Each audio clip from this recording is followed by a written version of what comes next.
موضوع الدرس في عظمت الله تبارك وتعالى وقدرته الكاملة سورة الحديد تفسير ابن كثير. الحمد لله رب العالمين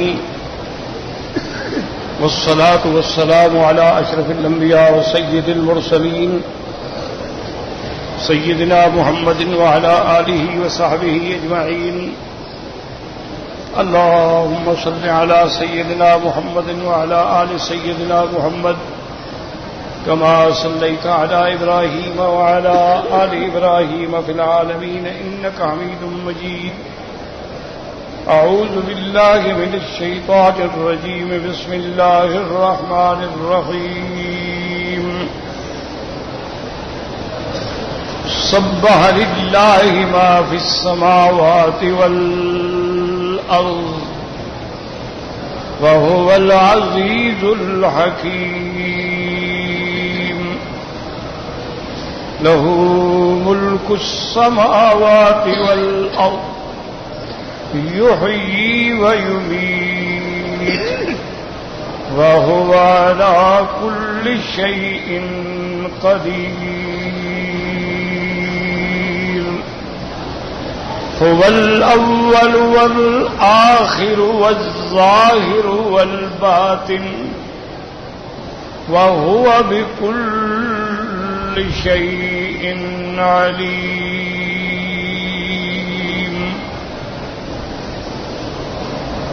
سورۃ الحدید جو ہے یہ سورۃ مدنیہ ہے اور اس کے اندر بھی اللہ تبارک و تعالی کی عظمت، اللہ تبارک و تعالی کی قدرت کاملہ اور اس کے بعد اس بات توحید اور اس کے بعد احوال سعداء والاشقیاء کا ذکر کیا گیا ہے. بعض روایات مبارکہ میں یہ آیا ہے کہ اس سورت کے اندر ایک ایسی آیت ہے کہ وہ 1000 آیتوں سے بھی افضل ہے، اور بعض روایات میں پھر اس آیت کا ذکر بھی کیا گیا کہ اس سے مراد جو ہے هو الاول والآخر والظاہر والباطن وهو بكل شيء علیم. یہ آیت مبارک ہے. جہاں تک سورت واقعہ کا اور سورت الحدید کے آپس میں ربط کا بیان ہے تو وہ ربط واضح ہے کہ اللہ تبارک و تعالی نے سورت الواقعہ کا اختتام فرمایا تھا فسبح باسم ربک العظیم، اللہ کے نام کی تسبیح پر، جس کو حضور پاک صلی اللہ علیہ وسلم نے فرمایا کہ اجعلوها فی رکوعکم، اس کو تم رکوع میں پڑھا کرو، یعنی سبحان ربی العظیم. اور اسی کے ساتھ ایک مسئلہ بھی ہے ائمہ فقہا کے نزدیک کہ بعض فقہا رحمہم اللہ تعالی علیہم اجمعین جو ہیں وہ رکوع کے اندر سبحان ربی العظیم و بحمدہ، سبحانک یا عظیم، سبوح قدوس ربنا ورب الملائکۃ والروح، یہ بھی پڑھتے ہیں. لیکن امام ابو حنیفہ رحمۃ اللہ علیہ فرماتے ہیں کہ بھئی اگر تو نماز فرض ہے تو اس میں تو کوئی ایک لفظ بھی زیادہ نہ کریں، چونکہ یہ قرآن ہے، نص قطعی ہے کہ جب یہ آیت اتری تو حضور صلی اللہ علیہ وسلم نے فرمایا کہ اجعلوها فی رکوعکم، کہ اس کو رکوع میں پڑھو. تو اب رکوع میں ہم صرف وہی پڑھیں گے جو قرآن کے مطابق ہے، سبحان ربی العظیم. وہ فرماتے ہیں اس کو آپ 3 دفعہ پڑھ لیں، 7 دفعہ پڑھ لیں، 11 دفعہ پڑھ لیں، لیکن پڑھیں اتنا جو قرآن اور فرمان رسول صلی اللہ علیہ وسلم کے مطابق. اسی طرح وہ فرماتے ہیں کہ جیسے سجدہ ہے تو جب آیت اتری سبح اسم ربک الاعلی، حضور پاک نے فرمایا کہ اس کو اپنے سجدے میں پڑھا کرو، تو سجدے میں ہو گیا سبحان ربی الاعلی. اب بعض لوگ جو ہیں اس میں یا مقلب القلوب والابصار یا انی اسألک العفو والعافیہ سبحانک سجد لک وجہی وشق لك سمعي وبصري اللهم لك سجدت وبك آمنت وعليك توكلت وإليك أنبت اضافہ کرتے ہیں، لیکن امام صاحب اس کے قائل نہیں. وہ فرماتے ہیں فرض نماز میں وہی لفظ پڑھیں جو قرآن سے اور لسان نبوت سے ثابت ہیں. ہاں اگر تم نفل نماز پڑھ رہے ہو تو جتنا مرضی آئے بڑھاتے جاؤ، نفل نماز پڑھ رہے ہو جتنا مرضی آئے اس میں دعائیں کرو جو دعائیں معصورہ ہیں، لیکن فرض نماز کے اندر ایک حرف بھی زیادہ نہ ہو. اب جیسے ہم نماز میں درود شریف پڑھتے ہیں تو اللہم صلی علی محمد، تو اگر نماز نہ ہو اللہم صلی علی سیدنا و حبیبنا و شفیعنا محمد پڑھ سکتے ہیں، لیکن نماز میں نہ پڑھائیں، کیونکہ نماز میں وہی الفاظ ہونے چاہیے جو ثابت ہیں حضور صلی اللہ علیہ وسلم کہ اللہم صلی علی محمد وعلی آل محمد کما صلیت علی ابراہیم وعلی آل ابراہیم فی العالمین وبارک علی محمد وعلی آل محمد کما بارکت علی ابراہیم وعلی آل ابراہیم فی العالمین انک حمید مجید. تو اس میں بھی تسبیح ہے اور اس سورت کے اول میں بھی تسبیح ہے کہ سبح للہ ما فی السماوات والارض وهو العزیز الحکیم. سبح للہ، پاکی بولتے ہیں اللہ کے لیے جو آسمانوں میں ہیں اور زمینوں میں ہیں. وَهُوَ الْعَزِيزُ، وہ غالب ہے، الحکیم، حکمت والا ہے. یاد رکھو، پہلے تو یہ سمجھو کہ بعض صورتوں میں اللہ فرماتے ہیں سبح للہ متعدی لام کے ساتھ، اور بعض جگہ پر متعدی للنفس ہی ہوتا ہے سبحوہ بکرۃ وأصیلا، اور بعض صورتوں میں یسبح للہ ما فی السماوات والارض، اور بعض آیات میں قالوا سبحانک لا علم لنا الا ما علمتنا انک انت العلیم الحکیم. تو کہیں ماضی کا صیغہ ہے، کہیں مضارع کا صیغہ ہے اور کہیں امر کا صیغہ. سبحوہ بکرۃ وأصیلا، صبح و شام اللہ کی تسبیح بیان کرو. تو اس کی وجہ کیا ہے؟ علماء فرماتے ہیں یاد رکھو کہ ماضی کا صیغہ بھی ہے، مضارع کا صیغہ بھی ہے، امر بھی ہے، متعدی باللام بھی ہے، متعدی بے نفس ہی بھی ہے، تاکہ سمجھ آ جائے کہ کوئی لمحہ، کوئی گھڑی، کوئی زمان، کوئی مکان، کوئی وقت ایسا نہیں جب اللہ تبارک و تعالیٰ کی تسبیح بیان نہ کی جاتی ہو. ماضی ہو، حال ہو یا مستقبل ہو، آسمان ہو یا زمین ہو، ہر جگہ اس کی تسبیح ہے. یسبحون اللیل والنہار، اللہ کی تسبیح بیان کرتے ہیں آسمانوں میں فرشتے دن میں بھی اور رات میں، اور وہ اس میں کوئی کوتاہی نہیں کرتے ہیں. اور اسی طرح صحیح حدیث مبارک میں ہے میرے آقا رحمت دو جہاں نے فرمایا ما من موضع فی السماوات قدر شبر الا وملک باذع راسہ سبح للہ ویقدس.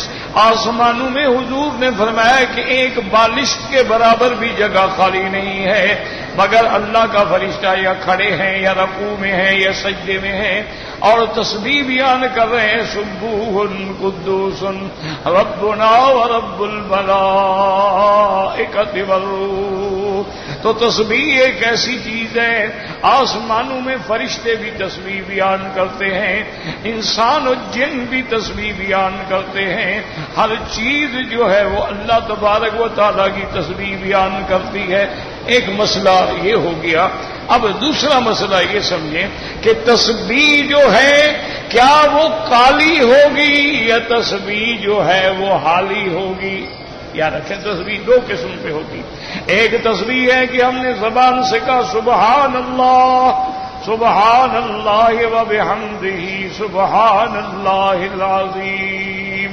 یہ تسبیح قولی ہے کہ ہم زبان سے کہہ رہے ہیں، اور ایک حالی ہے کہ زبان سے تو نہیں کہہ رہا، لیکن ہر چیز دلالت کر رہی ہے کہ بنانے والا ہمارا خدا ہے، اور جب اس میں کوئی نقص نہیں ہے، آسمانوں پہ نظر ڈالیں کوئی نقص نہیں ہے، زمین پہ نظر ڈالیں کوئی نقص نہیں ہے، تو جب اس کی بنائی ہوئی چیزیں نقص سے پاک ہے تو بنانے والا بھی پاک ہے، تو گویا ہر چیز جو ہے وہ اللہ تبارک و تعالیٰ کی تسبیح حالی کہہ رہی ہے۔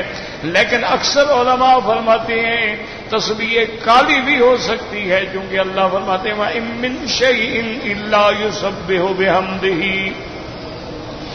وَلَٰكِن لَّا تَفْقَهُونَ تَسْبِيحَهُمْ، اللہ فرماتے ہیں کوئی چیز ایسی نہیں جو میری تسبیح نہ پڑھتی ہو لیکن تم نہیں سمجھتے ہو، اور اللہ فرماتے ہیں يُسَبِّحْنَ الْجِبَالَ مَعَهُ وَالطَّيْرَ، ہم نے حضرت داؤد علیہ السلام کے لیے پہاڑوں کو حکم دے دیا، ہم نے پرندوں کو حکم دے دیا کہ جب داؤد علیہ السلام میری تسبیح بیان کریں تو تم بھی شامل ہو کے ساتھ تسبیح بیان کرو۔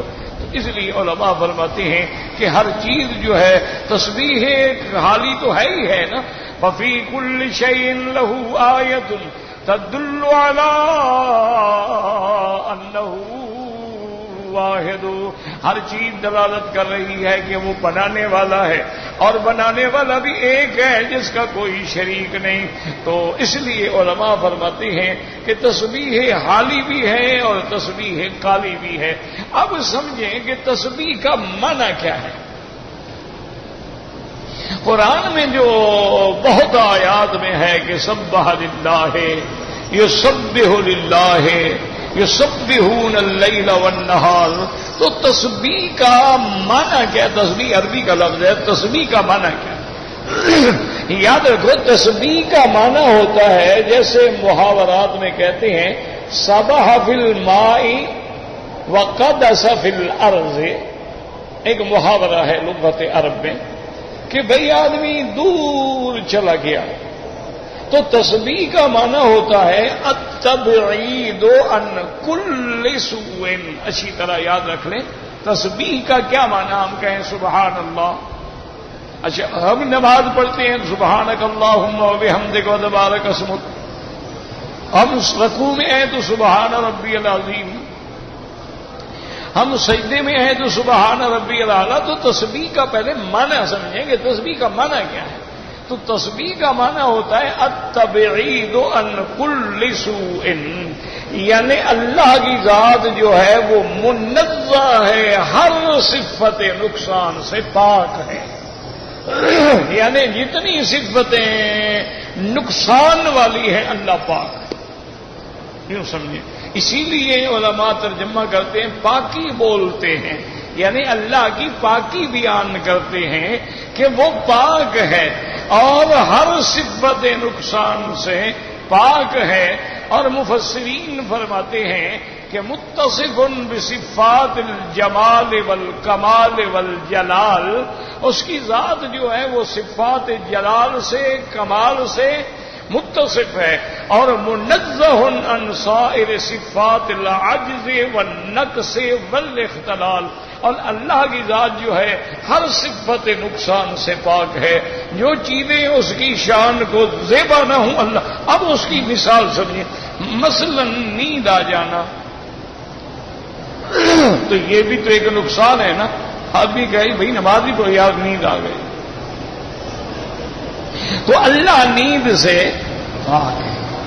اچھا اولاد ہے تو یہ بھی تو نقصان ہے نا، ہر وقت بندے کو اولاد کا خیال ہے، فکر ہے، اولاد کے لیے کما رہا ہے، جھوٹ بول رہا ہے، پیسے اکٹھے کر رہا ہے، رشوت کھا رہا ہے، گھر بنا رہا ہے، تو اچھا پھر اولاد کا ہر وقت فکر ہے، فرما بردار ہے، نافرمان ہے، پھر پیدا ہوئی پہلے ولادت ہے، رضاعت ہے، پھر تعلیم ہے، پھر شادی ہے، مسائل ہے، تو ایک مسئلہ ہے نا، اللہ اولاد سے بھی پاک، کیونکہ ہر وہ صفت جو نقص والی ہو اللہ اس سے۔ اب بیوی ہے، جہاں آپ کو راحت ملتی ہے وہاں ایک مستقل مسئلہ بھی تو ہے نا، جیسے حضرت علی رضی اللہ تعالیٰ عنہ ایک دن دوستوں کی مجلس میں بیٹھے ہوئے تھے تو کسی آدمی نے پوچھا کہ حضرت آپ کا شادی کے بارے میں کیا خیال ہے؟ آپ نے فرمایا بابا شادی کیا ہے؟ سرور و شہر، ایک مہینے کی خوشی ہے، لزوم و مہر کا لازم ہو جانا ہے، اور قصور و ظہر پھر کمر ٹوٹ جاتی ہے، اور اس کے بعد انہوں نے پوچھا کہ حضرت اس کے بعد کیا ہوگا؟ فرمایا کہ وصول قبر، پھر وہ قبر میں پہنچا دیتی ہے۔ خوشی تو ہوتی ہے نا ایک مہینے کی، لیکن پھر آہستہ آہستہ ماشاءاللہ کمریں بھی جھک گئی۔ اب صبح شام کی ڈیوٹی دیتے دیتے حضرت تنگ آئے ہوئے ہیں، اب گھر سے باہر کھڑے رہتے ہیں کہ یار لیٹ جاؤں گا، خام خواہ آگے جاؤں گا تو بیوی کا مسئلہ پیدا ہو جائے گا۔ تو اس لیے پھر وہ بیوی تو ایک مسئلہ ہے نا، جہاں مودت کا ذریعہ ہے وہاں عذاب بھی تو ہے نا۔ بیوی کوئی گناہ کر لے، بیوی کسی کو دیکھ لے، بیوی نے سر سے دوپٹہ اتار دیا، بیوی نے کوئی غلط بات کہہ دی تو بندے کے لیے موت آ گئی نا۔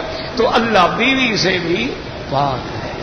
ہر وہ صفت نقصان جو اللہ کی شان کو زیبا نہ ہو، اللہ اس سے پاک ہے۔ اس لیے فرمایا سبح للہ ما فی السماوات وما فی الارض۔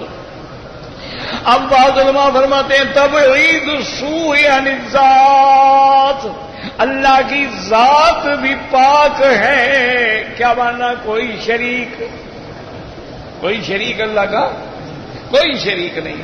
اور سبوح قدوس، جیسے اس کی ذات بعید ہے، تبعید السوء عن الذات ہے، اسی طرح تبعید السوء عن الصفات، اللہ کی جو صفتیں ہیں اس میں بھی کوئی عیب نہیں۔ دیکھو نا، ایک آدمی ہے سخی ہے، 2 سال کے بعد سخاوت بند ہو گئی۔ ایک آدمی ہے اچھا بولتا ہے، 2 سال کے بعد بوڑھا ہو گیا، چڑچڑا بن گیا۔ اللہ کی صفتیں جو ہیں وہ صفات بھی اس کی منزہ ہیں، وہ بھی عیب سے پاک ہیں۔ اسی طرح علماء فرماتے ہیں تبعید السوء عن الافعال، اللہ پاک نے جو احکام دیے ہیں، اللہ پاک نے جو فرمایا ہے، اس کا ہر حکم جو ہے وہ بھی تسبیح ہے، وہ بھی عیبوں سے پاک ہے۔ اللہ نے حکم دیا ہے کہ یہ اوامر ہے اور یہ زواجر ہیں، اس کے اوامر اور نواہی جو ہیں وہ بھی ہر عیب سے پاک ہیں۔ اسی طرح اللہ کے اسماء جو ہیں وہ بھی ہر عیب سے پاک ہیں۔ اللہ تبارک و تعالیٰ کی ذات بھی عیب سے پاک ہے، اللہ کے صفات بھی عیب سے پاک ہیں، اللہ تبارک و تعالیٰ کی افعال و احکام بھی عیب سے پاک ہیں۔ اللہ نے جو حکم دیا ہے وہ حق ہے، اللہ نے جو فیصلہ فرمایا وہ حق ہے، اور اللہ نے جو اپنی صفتیں بیان فرمائی ہیں وہ سب شان والی ہیں، اور اللہ نے جو اسماء بیان فرمائے ہیں للہ الاسماء الحسنى فادعوه بها، اللہ کے بڑے پاکیزہ اور بلند نام ہیں تو اس کے نام بھی صفات ہیں، اس کے نام بھی تنقیص سے پاک ہیں۔ اس لیے فرماتے ہیں سبح للہ ما فی السماوات والارض۔ یاد رکھو کہ ما جو ہے یہ غیر ذوی العقول کے لیے ہوتا ہے، اور من جو ہے وہ ذوی العقول کے لیے ہوتا ہے۔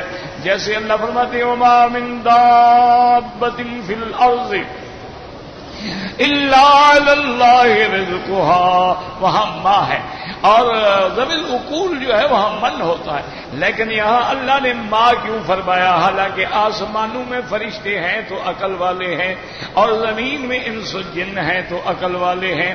علماء نے فرمایا اس کو کہتی ہیں تغلیباً، چونکہ غیر ذوی العقول جو ہیں وہ زیادہ ہیں، اس لیے تغلیباً ان کا ذکر کر دیا گیا۔ اور بعض علماء فرماتی ہیں کہ قرآن پاک میں کبھی ما من کی جگہ آتا ہے اور کبھی من ما کی جگہ آتا ہے، جیسے اللہ فرماتے ہیں وَمِنْهُمْ مَن يَمْشِي عَلَى بَطْنِهِ وَمِنْهُمْ مَن يَمْشِي عَلَى رِجْلَيْنِ وَمِنْهُمْ مَن يَمْشِي عَلَى أَرْبَعٍ تو وہاں من جو ہے غیر ذوی العقول کے لیے بھی استعمال ہوا ہے. تو اس لیے وہ فرماتے ہیں کہ تمہارے قواعد جو ہیں وہ اللہ کے کلام کے تابع ہیں. اللہ کا کلام تو تمہارے قواعد کے تابع نہیں ہے. تو لہذا ما بھی استعمال ہوتا ہے اور من بھی استعمال ہوتا ہے. اس لیے فرمایا سبح للہ ما فی السماوات والارض وهو العزیز. یا عزیز مانا ایسا غالب جو کبھی مغلوب نہ ہو. اس طرح تو تم بھی غالب آ جاتے ہو نا, کبھی کشتی لڑتے ہو غالب آ گئے, کبھی کھیلتے ہو جیت گئے, لیکن نہیں وہ ایسا عزیز ہے کہ اس پہ کوئی غالب آ نہیں سکتا, وہ ہمیشہ غالب ہے. واللہ غالب علی امرہ. آپ کوئی چیز بنانا چاہتے ہیں, لوگوں نے مخالفت کی, آپ رک گئے, اللہ کوئی ارادہ فرمائے تو پھر اس کو روکنے والا کوئی نہیں. انما امرہ اذا اراد شیئا ان یقول له کن فیکون. اور بعض علماء فرماتے ہیں وہ ایسا عزیز ہے جس کو چاہے عزت دے اور جس کو چاہے ذلت دے. تو عز من تشاء وتذل من تشاء بیدک الخیر انک علی کل شیء قدیر. اللہ چاہے تو غلاموں کو بادشاہ بنا دیں, اللہ چاہے تو بادشاہوں کو گدا کر دیں, اللہ چاہے تو فقیروں کو غنی کر دیں, اللہ چاہے تو غنیوں کو فقیر بنا دیں. ہر چیز اس کے ہاتھ میں ہے, وہ غالب.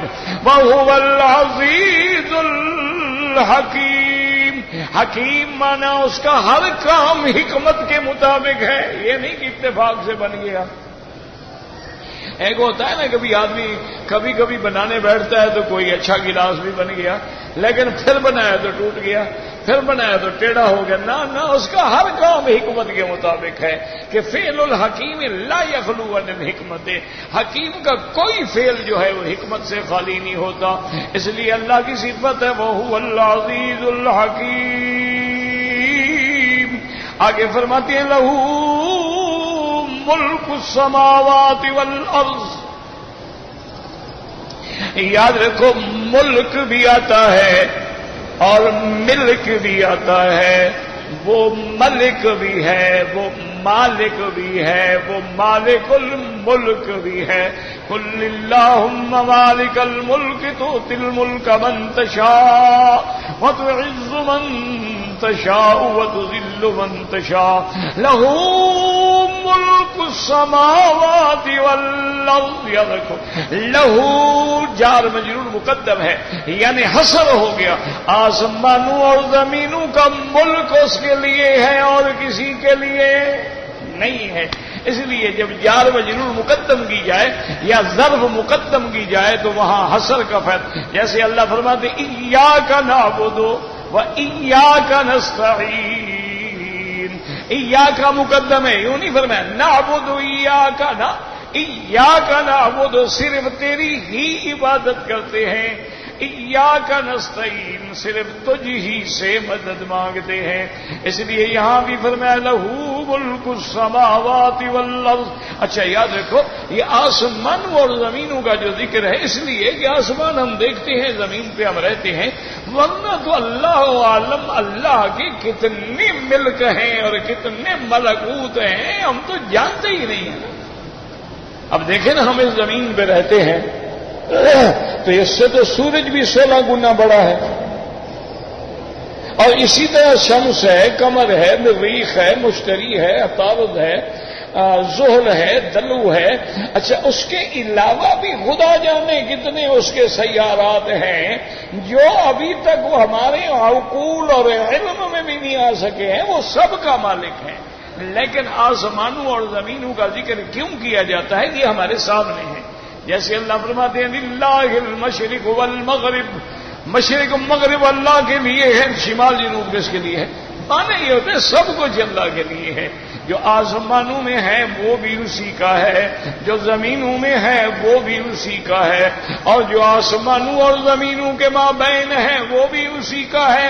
لہو ملک السماوات والارض یحیی ویمیت، جلاتا ہے مارتا ہے۔ اب سمجھیے اس میں دو قول ہے بعض مفسرین کہتے ہیں یحیی، ہمیں دنیا میں جلاتے ہیں، ویمیت، پھر ہمیں موت دیں گے، اس کے بعد پھر ہمیں قیامت میں اٹھائیں گے۔ اور بعض علماء فرماتے ہیں یحیی ویمیت، معنی یہ ہے کہ پہلے بھی ہم کچھ نہیں تھے تو گویا میت تھی، یعنی جب نطفہ بھی نہیں بنا تھا، ہمارا ذکر بھی نہیں ہوا تھا، تو اس وقت هل أتى على الإنسان حين من الدهر لم يكن شيئا مذكورا ثم خلقنا النطفة۔ اب جناب آیا تو وہ فرماتے ہیں وہ پہلے بھی موت تھی، پھر ہمیں زندگی دی، اور پھر ہمیں اللہ تبارک و تعالی موت دیں گے، لیکن یاد رکھو اس کے بعد بھی پھر اللہ ہمیں زندگی دیں گے۔ احیاکم ثم یمیتکم ثم یحییکم، پھر اللہ زندہ، اس لیے فرماتے ہیں یحیی و یمیت، جلاتا بھی وہ ہے مارتا بھی وہ ہے، وَهُوَ عَلَى كُلِّ شَيْءٍ قَدِيرٌ، صرف جلانے پہ اور مارنے پہ نہیں، وہ تو ہر چیز پہ قادر ہے، وہ ہر چیز پہ قدرت رکھنے والا ہے، اور جو چاہے جب چاہے جیسا چاہے کر دے، کوئی روک نہیں سکتا ہے، اس لیے کہ وہ ہر چیز پہ قادر ہے۔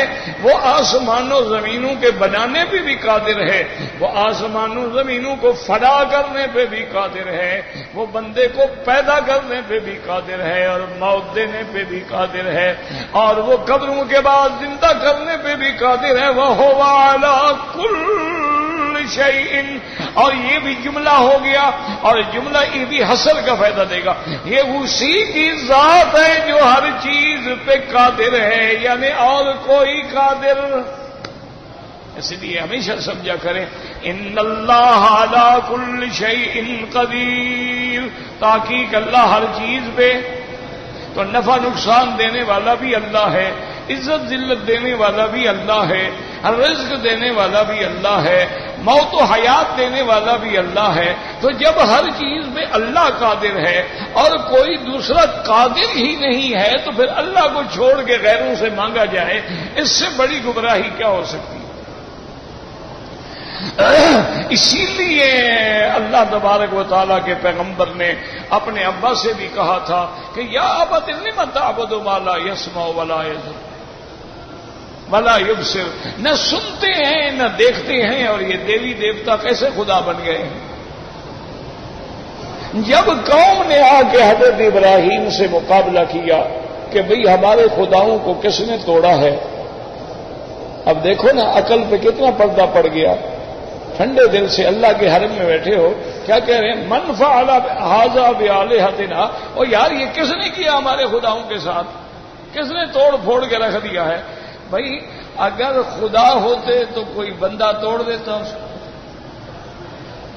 یہاں کے بعد بھی عقل نہیں ہے۔ بھائی دیکھ کے تو آ رہے ہو کہ ٹوٹے پھوٹے پڑے ہیں، کسی کا بازو نہیں، کسی کی ٹانگ نہیں، کسی کی گردن نہیں، کسی کا سر نہیں، اور کلہاڑا جو ہے وہ بڑے بت کی گردن پہ رکھا ہوا ہے، تو سب کچھ دیکھ چکے ہو، پھر بھی پوچھو کہ کس نے کیا ہے جی؟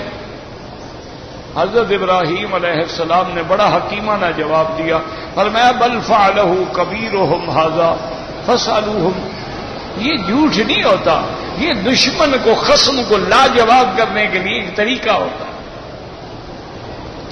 آپ نے فرمایا بل فعلہ کبیرہم ھذا، وہ جو تمہارا بڑا ہے نا، وہ تمہارا بڑا جو دیوتا ہے اس نے کیا ہے۔ بل فعلہ کبیرہم ھذا، اچھا اس نے کہا وہ سوچ فاسألوہم، بھائی میرے ساتھ کیا بات کرتے ہو، جا کے پوچھ لو۔ جو زخمی ہیں چلو جو مر گیا ہے، جن کی گردن کٹ گئی وہ تو مر گیا، لیکن بعض بازو کٹے ہوئے، ٹانگ کٹے ہوئے، لنگڑے وگڑے بھی تو پڑے ہیں نا، ان میں تو زندگی کے آثار ہیں نا، ان سے جا کے پوچھ لو کہ بھائی نزا کا بیان دو، تمہیں کس نے مارا ہے؟ فَاسْأَلُوهُمْ إِنْ كَانُوا يَنْطِقُونَ فَرَجَعُوا إِلَىٰ أَنفُسِهِمْ، اب غور کرنے لگے، پھر اس کے بعد جناب کہنے لگے ثُمَّ نَكَسُوا عَلَىٰ رُءُوسِهِمْ، پھر گردن جھکا کے بیٹھ گئے، کہنے لگے بھائی اب وہ کہتا ہے پوچھ لو. کیا پوچھیں؟ کہتے وہ تو بولتے نہیں. انہوں نے کہا ہاں یہ اچھا اب تو سمجھ آ جاتی نا جو بولتے بھی نہیں ہیں وہ کیسے تمہارے خدا ہیں. لیکن پھر بھی اڑ گئے. اس کے بعد ابراہیم علیہ السلام کے ساتھ اور اکڑ گئے. کہنے لگے اچھا ہمارے خداؤں کو توڑ پھوڑ کے رکھ دیا ہے, اب سینہ زوری بھی دکھاتے ہو کہ ہم ان سے پوچھیں. وہ کوئی بولتے ہیں کہ ہم پوچھیں؟ وہ کوئی بولنے والے ہیں کہ ہم جا کے پوچھیں؟ ہمیں بے وقوف بھی بناتے ہو. اب ابراہیم علیہ السلام کو جوش آیا اور توحید کی ضرب مارنے کا وقت ہے. اف لکم وَلِمَا تَعْبُدُونَ مِن دُونِ اللَّهِ أَفَلَا تَعْقِلُونَ. فرمایا عیب ہے تم پر بھی اور ان پر بھی جن کو تم نے خدا بنایا ہوا ہے. تمہیں عقل نہیں ہے کہ وہ بول نہیں سکتے, بتلا نہیں سکتے, خدا کیسے بن گئے؟ اچھا ایمان سے کہیں آج بھی بڑے پڑھے لکھے ہندو بھی تو پڑھے لکھے ہیں نا. ہندو بھی بڑے ایم اے ہیں, بی اے ہیں, ان میں بڑے بڑے وکیل ہیں, جج ہیں, پی ایچ ڈی ماہر لوگ ہیں. اور وہ جو ان دیوی دیوتاؤں کے سامنے کھڑے ہو کے باقاعدہ بنتی کرتے ہیں, ان سے مانگتے ہیں, ان پہ آ کے پھول چڑھاتے ہیں, ان پہ آ کے خوشبوئیں چھڑکتے ہیں, ان کے نام پہ نظر نیاز اور پرشاد تقسیم کرتے ہیں. کیا خیال ہے آپ کا وہ سمجھتے ہیں کہ یہ بولتے ہیں؟ نہیں. اگر کسی دیوی دیوتا کے پاس جائیں تو وہ بولتا ہے؟ نہیں بولتا.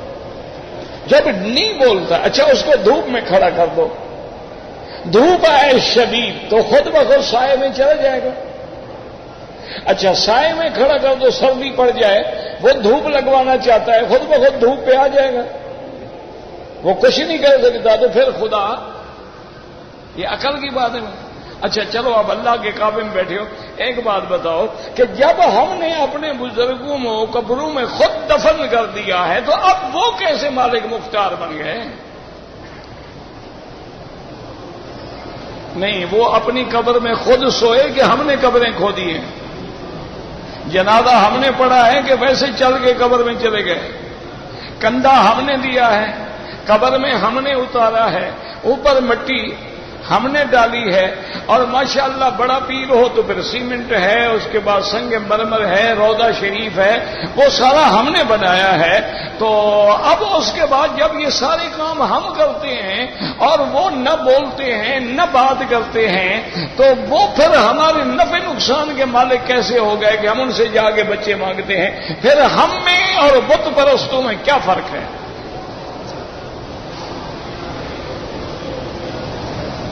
یہ آپ خود سے, اس لیے اللہ تبارک و تعالیٰ نے قرآن مقدس میں یہ فیصلہ کر دیا ہے کہ ہر چیز کی قدرت رکھنے والی اللہ کی ذات ہے.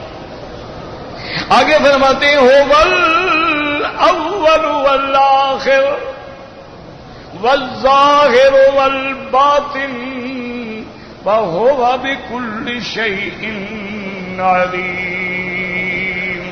اس کا ترجمہ میرے مدنی محبوب نے کیا ہے, رحمت دو عالم نے صلی اللہ علیہ وسلم. هو الاول لیس قبلہ شیء, وہ پہلے ہے جس سے پہلے کچھ بھی نہیں تھا. وهو الآخر لیس بعدہ شیء, جس کے بعد بھی کوئی نہیں. کل من علیہا فان وَيَبْقَى وَجْهُ رَبِّكَ ذُو الْجَلَالِ وَالْإِكْرَامِ. وَهُوَ الْآخِرُ, جس کے بعد بھی کوئی نہیں. وَهُوَ الظَّاهِرُ, جو اپنی صنعت سے صفتوں سے ظاہر ہے. جس چیز پہ نظر ڈالو وہ چیخ چیخ کے کہہ رہی ہے کہ میرا بنانے والا ہے. ہر چیز بدلا. وَهُوَ الْبَاطِنُ, اور وہ اتنا باطن ہے کہ ہمارے عقول نہیں پہنچ سکتے, ہماری نظریں نہیں دیکھ سکتی ہیں, ہم نہ دیکھ سکتے ہیں نہ اپنے عقل سے سمجھ سکتے ہیں. اس لیے ظاہر ہے, باطن ہے. وَهُوَ بِكُلِّ شَيْءٍ علیم. اور ہر چیز کے جاننے والا ہے، اس کا علم محیط ہے۔ اچھا یہ سمجھو کتنی بڑی آیت ہے۔ هُوَ الْأَوَّلُ، سب سے پہلے کون ہے؟ اچھا ایمان سے کہیں، مثلا ہمارا پیر جو ہے یہ جب پیدا نہیں ہوا تھا تو اس وقت ہم کس سے مانگے؟ نہیں، کسی اور پیر سے تھے، کیونکہ یہ تو نہیں تھا نا۔ اچھا جب یہ فوت ہو گئے، اب ان کے بعد بھی وہ نہیں ہے، تو آدمی اس سے مانگے نا جو پہلے بھی تھا، جو بعد میں بھی ہے، اور جس نے کبھی فنا نہیں ہونا۔ جو پہلے بھی نہیں تھا، جو بعد میں بھی نہیں ہے، جس پہ فنا آ جانی ہے، اس سے مانگنے کا کیا مطلب؟ اس لیے اللہ نے اپنی صفتیں بیان فرما دی، هُوَ الْأَوَّلُ وَالْآخِرُ وَالظَّاهِرُ وَالْبَاطِنُ وَهُوَ بِكُلِّ شَيْءٍ عَلِيمٌ۔ ہر چیز کا علم، جو گزر گیا اس کا بھی علم ہے، جو ہو رہا ہے اس کا بھی علم ہے، جو آئندہ ہوگا اس کا بھی علم ہے۔ یہ علم کامل، علم محیط جو ہے صرف اللہ کی صفت ہے اور کسی کی نہیں۔ تو جب ہر چیز کے جاننے والا وہ ہے تو آدمی اس سے مانگے جس کو پتا ہو، اور جس کو پتا ہی نہ ہو تو اس سے مانگنے کا کیا فائدہ ہوگا؟ اس لیے قرآن کہتا ہے نا، ان تدعوہم، جن کو تم نے معبود بنا رکھا ہے اور جن کو تم نے حاجت روا، ان تدعوہم لا يسمعوا دعاءکم، یہ تمہاری پکار نہیں سنتے، وَلَوْ سَمِعُوا مَا اسْتَجَابُوا لَكُمْ، اگر سن بھی لیں تو کیا کریں؟ کیا تمہارے نفع پہنچائے؟ تمہارا کوئی بھلا کریں؟ کچھ بھی نہیں کر سکتے۔ اور فرمایا یوم القیامت یکفرون بشرککم، اور جب قیامت کا دن ہوگا جن کے تم سجدے کرتے ہو، جن کو تم حاجت روا داتا مانتے ہو، یہ اللہ کو خود کہیں گے کہ مولا ہم نے ان کو کبھی شرک نہیں سکھلایا تھا، ہم نے تو ان کو توحید کی دعوت دی تھی، انہوں نے جو کچھ کیا ہے خود کیا ہے، وہ تو تمہارے شرک کبھی انکار کرتے۔ فلا ينبئك مثل خبیر، اللہ اعلم۔ کسی اور کے پاس اینک نہیں ہے، یہ صحیح نہیں کام تھا، کسی نظر کی اینک کسی کے پاس ہے، مجھے اینک بھول گئی، یہ تو اس سے تو نظر ہی کچھ نہیں آتا۔ ہاں یہ پھر بھی گزارا کر جائے گی شاید۔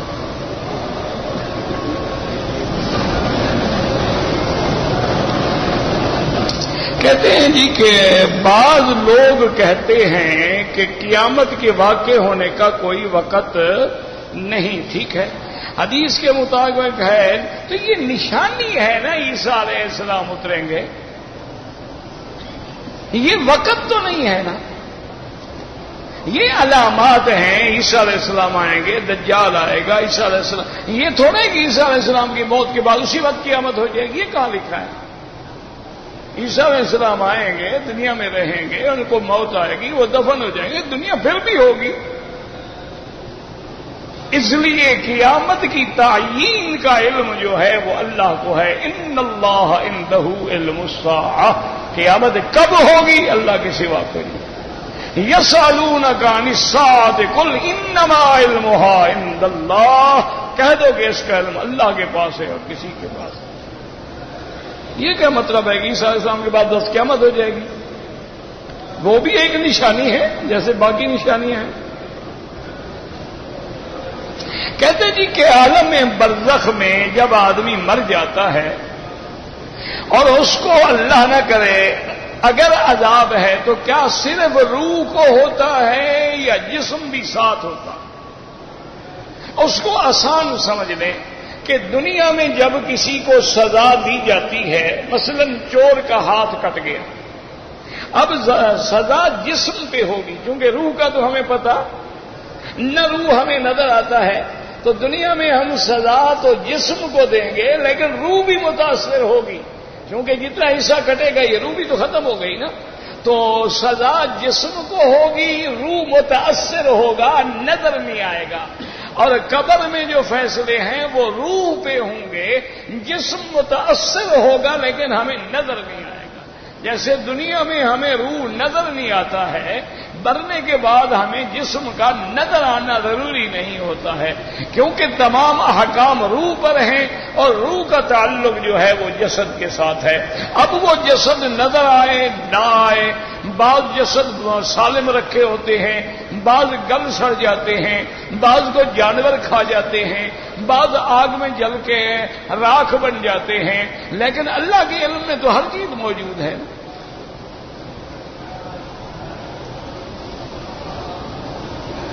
میں کسی کو حج کرا دوں تو میرا پورا معاف ہو جائے گا؟ کیا معاف ہو جائے گا؟ کسی سے پیسہ لیا ہو معاف نہیں ہوگا، وہ تو حقوق والی بات ہے۔ 2 کروڑ حج کروا دو وہ معاف نہیں ہوگا، وہ تو بندے کا حق ہے۔ اللہ اپنا حق معاف کرتا ہے، بندے کا کیوں معاف کرے؟ یہ تو پھر اچھا ہوا نا کہ آدمی ماشاءاللہ 1-2 ارب رشوت کھا لے اور پھر حج کروا دے 2 بندیوں کو۔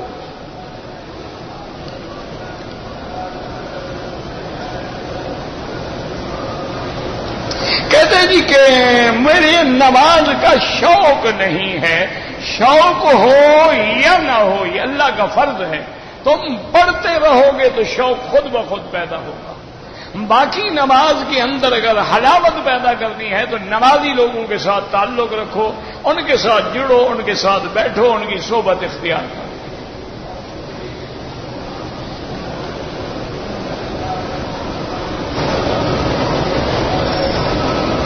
بہرحال اگر کسی عورت کے نظر پڑنے سے آدمی کے قطرات گرے ہیں تو وہ مزی ہے، اس کے لیے غسل ضروری نہیں ہوتا ہے۔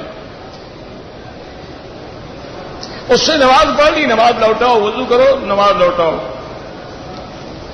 مجھے قرآن پڑھنے کا بڑا شوق ہے، میں قرآن کیسے یاد کروں؟ اوپر قاری بیٹھے، ان کے پاس جاؤ، بتائیں گے کیسے یاد کروں۔ اگر آدمی خواب میں احتلام ہوتا ہے، پانی نکلا ہے، کپڑوں پہ پانی ہے، غسل کرے گا، کپڑے بھی دھوئے گا، غسل بھی کرے گا۔ حدود حرم ہر طرف سے لکھے ہوئے ہیں، مثلا آپ جدہ جاتے ہیں تو شمیسی ہے، ادھر مسجد تنعیم ہے، ادھر جعرانہ ہے، ادھر عرفات ہے، ہر جگہ حدود لکھا ہوا ہے، حد حرم، حد حرم، حد حرم۔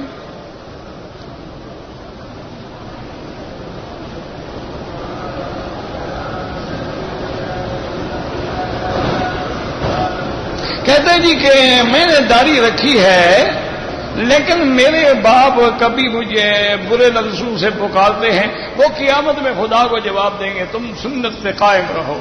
سنت رکھنے سے پتھر تو کھانے پڑیں گے نا، لیکن جو لوگ داڑھی پر اعتراض کرتے ہیں، طنز کرتے ہیں، عیب لگاتے ہیں، وہ مسلمان ہی نہیں رہتے، کافر ہو جاتے ہیں، ان کو کلمہ دوبارہ پڑھنا چاہیے۔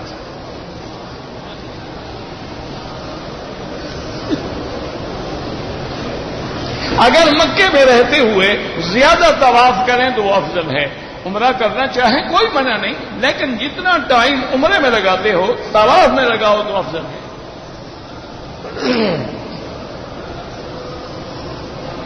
زکوٰۃ کے پیسے کون لیتے ہیں؟ فقراء، مساکین، غریب جو ہیں، محتاج ہیں، معذور ہیں، بیمار ہیں، سب مستحق ہیں۔ کہتے ہیں جی کمپنی کا نام لکھا ہوتا ہے ٹوپیوں پر، جرابوں پر، کوئی بات نہیں، لکھا ہوتا ہے۔ کمپنیاں جو بناتی ہیں وہ اپنی ایڈورٹائز تو کرتی ہیں نا، کمپنی کا نام ہو، یہ نہ ہو کہ اللہ اللہ کے رسول کا نام ہو۔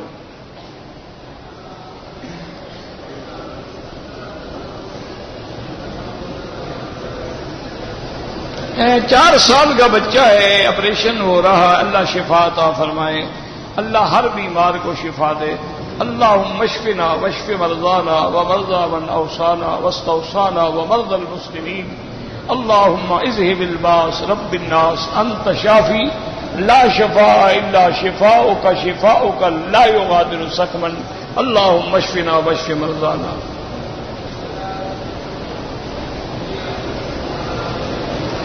میں روانہ ہوا، مدینہ منورہ جاتا ہوں، واپسی چیک پوسٹ پر بچڑے کی احرام کی چادر عمرے کی نیت نہیں تھی، کوئی سمجھ نہیں آیا آپ نے کیا لکھا ہے۔ ایک تو میری عینک ٹھیک نہیں، پڑھا بھی نہیں جا رہا،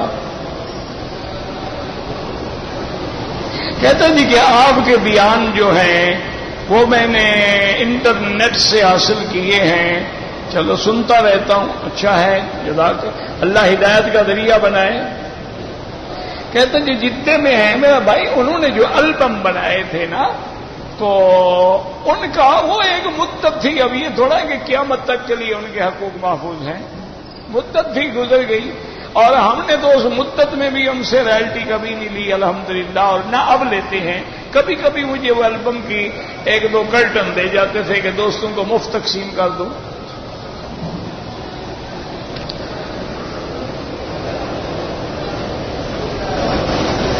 اگر ہم انڈیا سے آئے ہیں، ہم دوبارہ مسجد عائشہ سے عمرہ کرنا چاہیں، بالکل کوئی منع نہیں ہے، یہ نفلی عبادت ہے، جتنا کرو کوئی منع نہیں، 100 عمرہ کرو منع نہیں، مسجد عائشہ سے کرو، جیرانہ سے کرو، مدینہ منورہ سے کرو، جدہ سے کرو، عرفات سے کرو، نہ کرو تمہاری مرضی ہے۔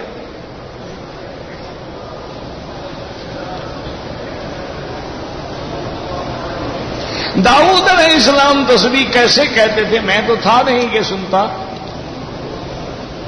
سبحان اللہ، یہ تسبیح ہے۔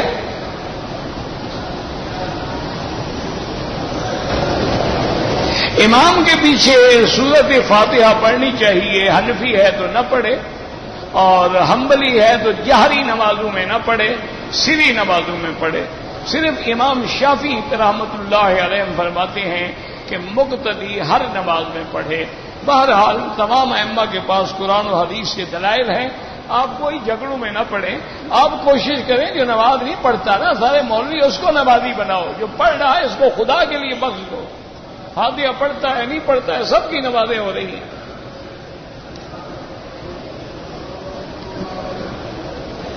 کہتے ہیں جی کہ 4 رکعت چکر طواف کے میرے ہو گئے تھے، پھر میں نے 4 رکعت سنت پڑھی، بعد میں طواف پورا کیا، کوئی بات نہیں۔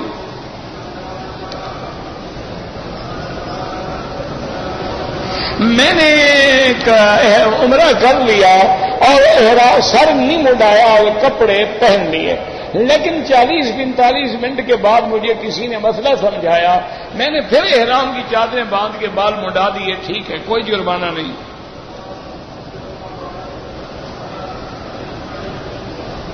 میری ڈپٹی مینا میں تھی، 13 تاریخ کو کمپنی کی گاڑی جلدی چلی گئی، میں نے زوال سے پہلے کنکریاں ماری، 13 تاریخ کو زوال سے پہلے بھی جائے تھے۔ بعض لوگ جو ہیں اذان کے دوران میں حضور صلی اللہ علیہ وسلم کے نام پہ انگوٹھے چومتے ہیں، یہ خالص بدعت ہے۔ حضور پاک نے درود پڑھنے کا حکم دیا ہے، انگوٹھے چومنے کا حکم نہیں دیا ہے۔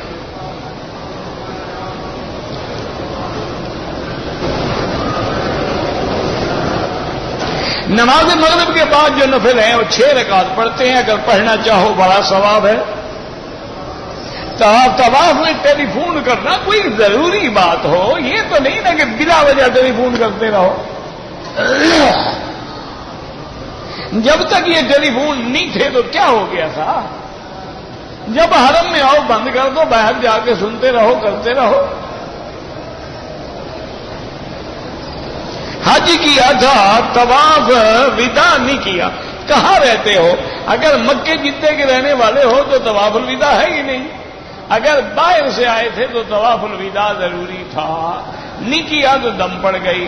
اللہم صلی علی سیدنا محمد وعلی آل سیدنا محمد وبارک وسلم۔